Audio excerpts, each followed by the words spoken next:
పసుపు సీర కట్టి ఊళ్ళోకి వచ్చనమ్మా చాలారి పూలు పెట్టి జాతరులు తెచ్చనమ్మా తంగేరు పూలు పెట్టి కంకాణ దూకేనమ్మా ముక్కు ముక్కెర పెట్టి ముల్లోకాల నెలదమ్మా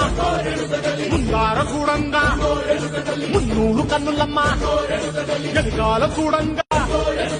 ఏనూరు కన్నులమ్మా సాధువు శిస్తులంతా సాగిల పడ్డరమ్మా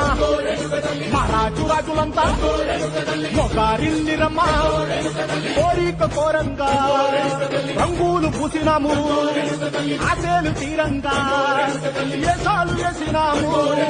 నీకన్నా పెద్ద దిక్కులో గాన ఎక్కడుంది నైవేద్య పెట్టంగా మాట్లాడ ఏమిటుంది వరలన్నీ అలకిచ్చి వరమించవే తల్లి కన్నా బిడ్డలను కాపాడవే తల్లి